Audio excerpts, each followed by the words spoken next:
Elon Musk called on voters to cast their ballots for Team Red in today's midterm elections. In a tweet posted yesterday, Musk wrote, quote, "To independent-minded voters, shared power curbs the worst excesses of both parties. Therefore, I recommend voting for a Republican Congress, given that the presidency is Democratic." In a follow-up tweet, the new Twitter owner further highlighted that it is unlikely that hardcore Democrats and Republicans will vote against their party. So it's up to independent voters to change the balance of power. Twitter published new rules for what the platform will allow, and they ban glorification of violence, promotion of terrorism, child sexual exploitation, and also targeted harassment. But the policy does not mention, as of yet, misinformation. So that is an interesting development.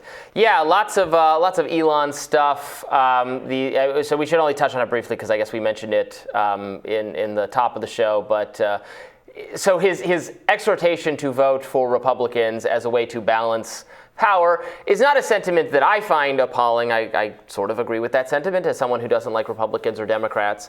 I do think, obviously, if a previous CEO of Twitter had said you should vote for Democrats during the Trump administration, there would have been a lot of anger on the part of including, I think, conservatives. probably from people like Elon Musk, who would have seen that as an unfair kind of putting one's thumb on the scale. It speaks to what I said, I think, earlier this week, that if he wants to be he shouldn't strive to be both the referee and then one of the players, one of the sides. Yeah, I mean, he can do whatever he wants. He owns the company. I'm just for optics, I don't think that's a good look. Yeah, but I would have warned him. I've never felt so free and happy as when I was an anonymous tweeter, just living my best life. But when you're working for a journalistic institution, when you're working for a campaign, and your responsibilities aren't just to yourself, but the institution, the game changes. Yeah. And I think what people have been really frustrated by is that he had all of these criticisms before he was CEO, and then very quickly, as advertisers started to pull out because he was making the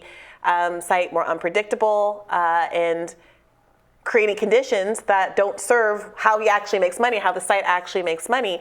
Suddenly, he rushes to reassure everybody that there are going to be content policies that make it a friendly atmosphere for advertisers. And what has become increasingly clear is that, as always is the case, it's a kind of corporate speech curbing that is going on here, where it's about corporations wanting to make money on the platform that's driving a lot of the content moderation decisions, as opposed to wokeness. Now, there is some of the other stuff that's gone on with the totally agree with that, Hunter laptop policy. But the flip-flopping you're seeing from Elon Musk, where he keeps issuing these new Twitter rules that people are making memes about because they're a mile long, suggests that he's very much learning on the job, but a lot of people could have warned him of in advance.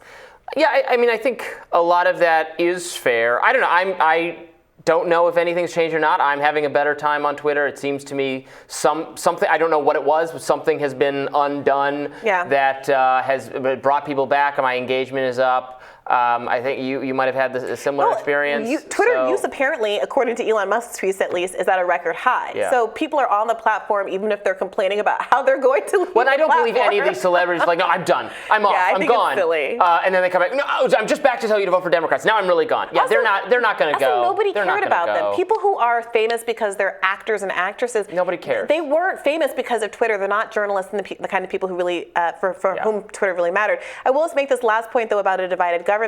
Eric Levitt wrote a piece a couple of weeks ago that I did a radar about what is going to likely happen if there is a divided government. Remember the Obama years when it was all about the debt ceiling and holding Democrats hostage over the debt ceiling? Eric Levitt wrote that the GOP's stated explicit plan to fight inflation is to try to cut Medicare and Social Security, and they're going to hold up the government, the ability to make payments for Social Security, Medicare, and all other government funding in order to get that kind of result. So I do think that there are going to be some negative implications for a divided government that people should look to if those are political priorities for them.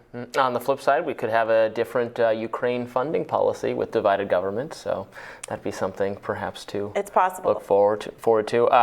The last thing I want to say on the Elon front, as he grapples with the policing of misinformation, that at least is not, I think, generally a category of censorship that's being done in the interest of advertisers. Maybe in some cases, well, in many of the cases, it's been foisted on them by the certainty of the mainstream media and national security officials that this piece of content is Russia-derived and should be gone. That is something that I think Elon, in theory, is well positioned to to resist and stand up to. And also, and this was already happening, so this is not even an Elon decision, although it's kind of coinciding its rollout with his takeover, is the community notes feature. The giving fact-checking abilities more to the users rather than having it being done aggressively by the site itself or by Facebook has this independent group doing it that's terrible. Several independent groups. I quite like this as the answer to misinformation. Not to say that because the censor, the moderators will get it wrong. They will get calls wrong. Sometimes they'll get it right. Sometimes they'll get it wrong. The thought is that in a healthy, functioning, social dialogue climate, this could be wrong, we'll find out, is that if everyone can do the fact checking.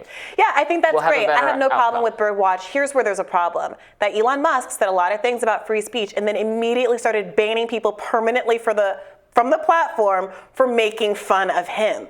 So he famously tweeted, "Comedy is alive now. I have Twitter. Everything's going to be good." And he then proceeded to ban a bunch of parody accounts where people change their names. And here, combined with the fact that he wants to change the verification process from its original purpose, which was to protect people from having fake parody accounts of them that genuinely confuse people, he now wants to make it so that everybody can have a blue check if they pay him $8, if they pay Twitter $8. At the same time, he wants to protect himself from being parodied by literally banning without warning accounts that make jokes about him on the app. I think that accusation of hypocrisy is not entirely unfair, don't get me wrong. However, the policy was apparently already in place that if you're verified, you cannot change your name in a way that would make it not obvious who you are. Right, but people who have put parody in their account are still getting banned. Well, he says if you say parody, you're not going to get... He was not being truthful about that. And we can pull up some examples. I might end up doing a radar about this tomorrow. But I think that, look, there's some stuff to look forward to. I enjoy being unblocked, and I think that on certain issues, Russian disinformation, for instance, he is going to be more constant and not, let's say, banning people who talk about Ukraine and not the way that you're supposed to talk about Ukraine. Like but Brianna. It's a mixed bag. Like Brianna's doing great. But it's a mixed bag, so we'll continue to cover that, and we'll have more Rising for you right after this.